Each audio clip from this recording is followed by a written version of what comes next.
اللهم صل على محمد وآل اعوذ باللہ من الشیطان اللعین الرجیم بسم اللہ الرحمن الرحیم الحمدللہ رب العالمین الصلاة والسلام علی اشرف الانبیاء والمرسلین سیدنا و نبینا و مولانا بالقاسم محمد وآل طیبین الطاہرین المعصومین والمظلومین ولعنۃ اللہ علی اعدائہم اجمعین من لیلنا ھذا الی قیام یوم الدین اما بعد فقد قال اللہ تعالی فی کتابہ الکریم وهو اصدق الصادقین وقولہ الحق بسم اللہ الرحمن الرحیم ان الدین عند اللہ الاسلام۔ عزاداران مظلوم کربلا،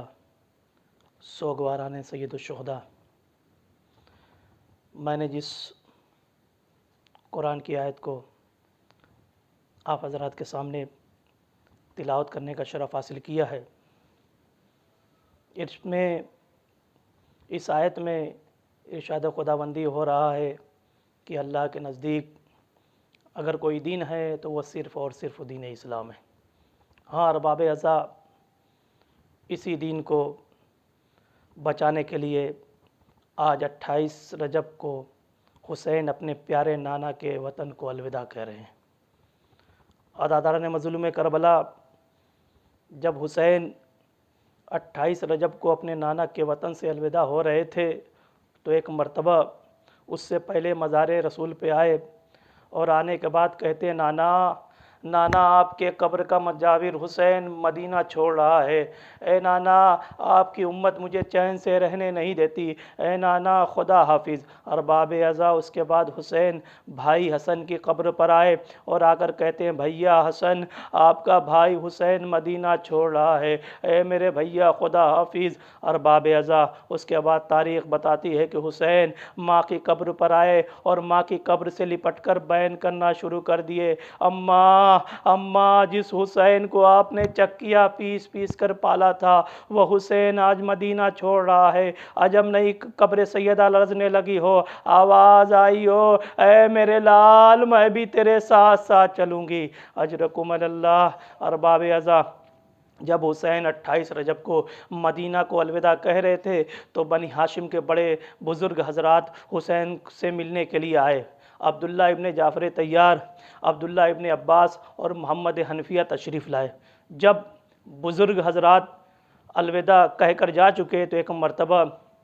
مولا علی کی بہن ام ہانی آئیں اور آ کر کہتی ہیں، بیٹا حسین تجھے سفر مبارک ہو، لیکن بیٹا حسین میری خواہش یہ ہے، میری آرزو یہ ہے، میری تمنا یہ ہے کہ اپنے سفر کو کچھ دنوں کے لیے چھوڑ دو، اپنے سفر کو کچھ دنوں کے لیے ترک کر دو۔ ایک مرتبہ امام حسین نے کہا، پھوپھی اماں آخر وجہ کیا ہے، سبب کیا ہے؟ ایک مرتبہ ام ہانی کہتی ہیں، بیٹا حسین ہم بنی ہاشم کے گھروں کا یہ دستور رہا ہے کہ ہم میں جب بھی کوئی مصیبت آتی ہے تو ہمارے گھروں میں جن کی عورتیں ماتم کرنا شروع کر دیتی ہیں۔ اے بیٹا حسین جب تمہارے نانا اس دنیا سے رخصت ہو رہے تھے تو 3 دن پہلے سے جنوں کی عورتوں نے ماتم کرنا شروع کر دیا تھا، جب تیری ماں اس دنیا سے رخصت ہو رہی تھی تب بھی آؤ گریا کی آواز آ رہی تھی۔ اے بیٹا حسین جب تمہارے بھائی اس دنیا سے رخصت ہو رہے تھے تب بھی جنوں کی عورتوں کے رونے کی آواز آ رہی تھی، جب تمہارے باپ اس دنیا سے رخصت ہو رہے تھے تب بھی آؤ گریا کی آواز آ رہی تھی۔ اے میرے بیٹا حسین تم تو آج جا رہے ہو، میں 3 روز سے کچھ بیویوں کے رونے کی آواز سن رہی ہوں۔ اے میرے بیٹا، اے دل بندے زہرا، اے علی کے نور نظر، اے محمد کے نواسے، اپنے سفر کو ملتوی کر دے۔ ارباب ازا یہ کہنا تھا کہ ایک مرتبہ حسین نے کہا، انا للہ و انا الیہ راجعون۔ ارباب ازا، عزاداران مظلوم کربلا،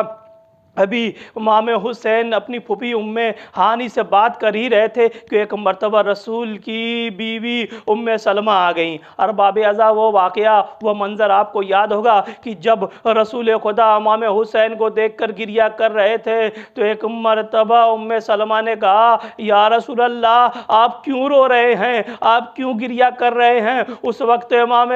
وقت رسول خدا نے کہا تھا، اے ام سلمہ یہ میرا بیٹا حسین حسین کربلا کے میدان میں 3 دن کا بھوکا اور پیاسا شہید کر دیا جائے گا۔ اجرکم اللہ ارباب عزا۔ اس وقت رسول خدا نے ام سلمہ کو مٹی دی تھی اور کہا تھا ام سلمہ اس مٹی کو محفوظ سے رکھ لینا۔ عزاداران مظلوم کربلا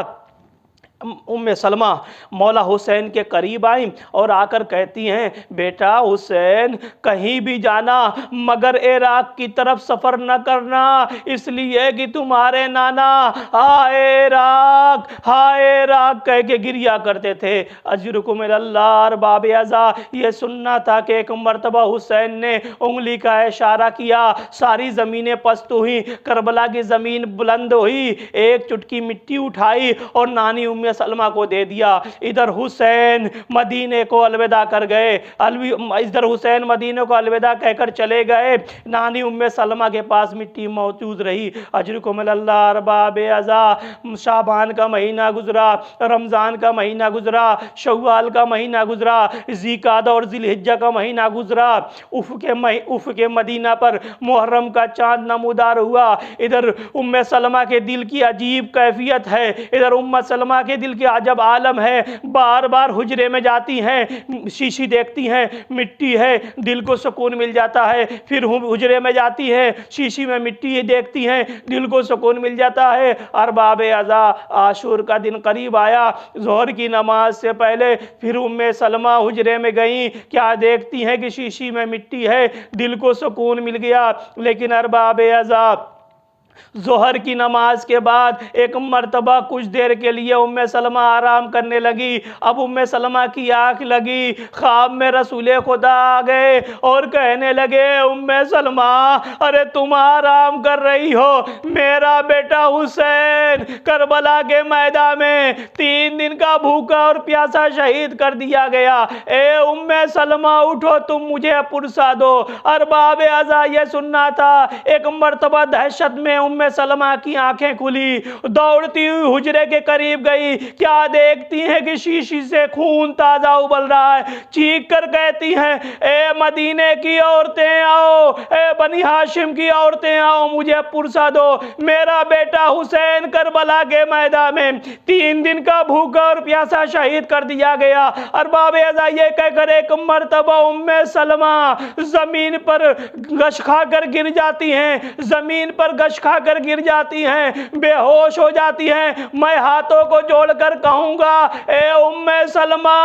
ارے آپ نے صرف اور صرف شیشی میں خون دیکھا اور آپ تاب نہ لا سکی، بے ہوش ہو کر زمین پر گر گئیں، ارے اس بہن کی کیا کیفیت رہی ہوگی جس کے سامنے اس کے بھائی کے سر و تن میں جدائی کر دی گئی ہو، اور وہ بہن اتنی مجبور کہ اپنے بھائی کو شمر کے خنجر سے بچا نہ سکی۔ وَسَيَعْلَمُ الَّذِينَ ظَلَمُوا أَيَّ مُنْقَلِبٍ يَنْقَلِبُونَ إِنَّا لِلَّهِ وَإِنَّا إِلَيْهِ رَاجِعُونَ۔